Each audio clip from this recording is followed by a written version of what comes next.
Assalamualaikum warahmatullahi wabarakatuh. Di sini saya dari kelompok 7 dan rekan kelompok saya akan mempresentasikan tentang akulturasi dan asimilasi cara Indonesia mensiasati kebudayaan asing.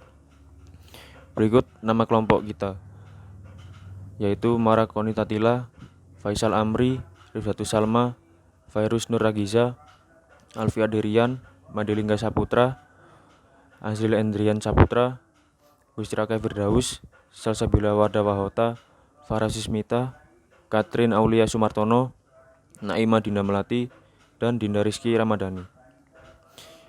Apa itu budaya? Budaya adalah gaya hidup holistik. Budaya bersifat kompleks, abstrak, dan luas. Banyak aspek budaya juga menentukan perilaku komunikatif. Unsur penyebaran sosial budaya dan meliputi banyak kegiatan sosial manusia. Apa itu akulturasi dan asimilasi? Akulturasi budaya adalah perpaduan di antara unsur-unsur kebudayaan yang berbeda dan bersatu dalam upaya membentuk kebudayaan baru tanpa dengan maksud menghilangkan kepribadian kebudayaannya yang asli. Definisi akulturasi ini tentu saja berbalik dengan asimilasi, yang mana pengertian asimilasi adalah adanya penggaburan dua kebudayaan baru dan menghilangkan kebudayaan yang lama. Asimilasi muncul apabila ada golongan masyarakat dengan latar belakang budaya yang berbeda bergaul langsung secara intensif dengan waktu yang lama. Proses adopsi kebudayaan ini sudah kita jumpai dari zaman penjajahan sampai sekarang. Adapun sisi positif dan negatif dari perpaduan budaya tersebut. Salah satu contoh keberhasilan adopsi budaya dapat kita lihat dari peninggalan para kolonial ketika menjajah Indonesia yang sampai kini mempengaruhi aspek kehidupan kita. Perekonomian. Sebelum masuknya Belanda ke Indonesia, masyarakat tanah air hanya tahu menggunakan barter untuk proses jual beli. Karena sistemnya terlalu rumit dan kurang efektif, seperti sulit menemukan barang yang pas untuk ditukar, sampai dengan kesulitan menentukan nilai dari barang tersebut, maka masyarakat akhirnya mengadopsi penggunaan mata uang sebagai alat bantu jual beli dan menghilangkan sistem barter. Perekonomian. Selain itu, masyarakat di Indonesia juga akhirnya mengenal sistem kredit dalam alur kehidupan yang dimulai pada masa penjajahan Belanda dan diteruskan ke era Jepang. Tidak hanya itu saja, hal-hal lain yang berkaitan dengan ekonomi seperti strategi dagang, ekspor dan impor sampai dengan distribusi barang dari satu daerah ke daerah yang lain juga digunakan oleh masyarakat Indonesia sampai sekarang ini. Bahkan, koperasi juga merupakan adopsi dari kultur barat. Kependudukan. Sebelum para bangsa penjajah masuk ke Indonesia, masyarakat hanya akan terpusat dan berada di wilayah di mana dia mengikuti kerajaan yang dijunjung.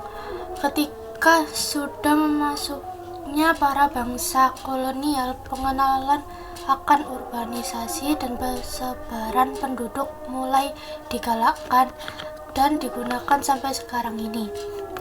Dikarenakan hal ini, seiring dengan semakin hilangnya banyak peran dari kerajaan, banyak orang Indonesia yang mulai pindah ke suatu tempat, ke tempat lain untuk dijadikan tempat tinggal dan tidak lagi menganut sistem terpusat dan kepatuhan terhadap kerajaan yang dijunjung. Pada masa penjajahan Jepang, masyarakat Indonesia juga mengenal pembentukan sistem strata yang akhirnya diadopsi dan dikembangkan menjadi RT RW sampai kelurahan seperti sekarang ini. Walau pada masa kerajaan sudah ada, akan tetapi sistem yang diadopsi sudah lebih berkembang dan terstruktur. Pendidikan. Pada masa penjajahan Belanda, sistem pendidikan memang hanya dapat dienyam oleh orang-orang khusus, seperti kaum priai, bangsawan, atau orang-orang Belanda saja. Namun pada akhirnya dikembangkanlah sistem pendidikan yang membagi tingkatan berdasarkan umur dan keahlian. Seperti munculnya sekolah menengah, sekolah kejuruan, sekolah khusus, dan lain sebagainya. Sistem pembelajarannya pun juga bersifat skolastik Eropa, yang menjadikan guru sebagai satu-satunya sumber ilmu dalam kelas dan didukung oleh buku-buku pelajaran. Tidak hanya itu saja, pembagian jenjang pendidikan juga dikenal dan dikembangkan, yaitu sekolah dasar memiliki rentang sampai 5-6 tahun, sekolah menengah hanya ditempuh 3 tahun, dan selanjutnya. Politik. Jika di masa kerajaan hanya mengenal sistem pemerintahan yang dipusatkan pada titah para raja dan bupati, ketika bangsa penjajah mulai masuk, maka ada pengenalan sistem pemerintahan dan politik yang baru, yaitu dengan munculnya pembagian kekuasaan dan pemerintahan, seperti gubernur, bupati, wali kota, sampai dengan pemerintahan daerah. Bahkan secara langsung atau tidak langsung, dengan masuknya bangsa kolonial ini, membuat pengkotaan politik dan pemerintahan yang sebelumnya dianut masyarakat Indonesia pada masa kerajaan sedikit demi sedikit terhapus dan tergantikan dengan sistem yang baru yang lebih terstruktur. Pengelolaan sumber daya alam. Ketika para penjajah masuk ke Indonesia, sistem upeti masih digunakan. Namun, lebih dikembangkan lagi menjadi pengelolaan secara individu. Banyak orang yang mengelola tanah dan segala hal yang ada di atasnya, termasuk juga yang ada di lautan untuk dimaksimalkan agar dapat menjadi sumber keuntungan atau penghasilan pribadi. Hal inilah yang mendorong munculnya ekspor dan impor, serta sistem jual-beli modern di Indonesia. Arsitektur dan tata kota. Banyak tatanan dan struktur pemerintahan kerajaan yang berubah. Hal ini dapat kita lihat dari sistem tata kota yang kuno menjadi lebih modern dan bergaya kebaratan. Contohnya, perluasan irigasi untuk kota, penggunaan bendungan, serta pendirian gedung-gedung yang bercorak ke barat-baratan. Selain itu, sistem transportasi yang dulunya menggunakan hewan ternak dan kuda sebagai sarananya juga mulai berganti dengan masuknya kendaraan bermesin, serta diciptakannya jalan untuk kendaraan darat serta rel untuk kereta api. Sistem pemerintahan.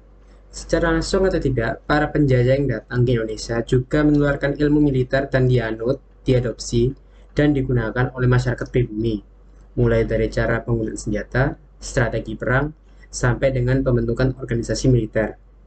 Bahkan saat Jepang masuk ke Indonesia, banyak hal yang diadopsi dan digunakan sampai sekarang ini, seperti penekanan kesetiaan dan bakti terhadap korps, semangat berjuang, kedisiplinan sampai dengan pelatihan bela diri, dan sisi survival ketika harus berjuang seorang diri di medan laga. Sadar maupun tidak sadar, sebenarnya beberapa kebudayaan berasal dari hasil akulturasi dan asimilasi dari budaya barat sejak zaman dahulu. Kebudayaan asing yang masuk saat ini juga harus kita sikapi dengan baik, dengan memfilter kebudayaan asing tersebut. Jangan sampai dengan masuknya budaya luar menjadikan kita kehilangan jati diri. Rasa cinta tanah air dan nasionalisme sangat diperlukan dalam menyikapi perkembangan dunia, agar jati diri bangsa dapat tetap terjaga dengan baik. Jadi dapat kita tarik kesimpulan bahwa pengaruh budaya negara lain tidak selamanya berdampak negatif. Ada yang berhasil kita terapkan dan justru turut memberi andil dalam segala aspek kehidupan berbangsa dan bernegara. Dalam tanda kutip, kita dapat mempertahankan jati diri bangsa kita sendiri. Sekian dari kelompok kami, kurang lebihnya mohon maaf. Wassalamualaikum warahmatullahi wabarakatuh.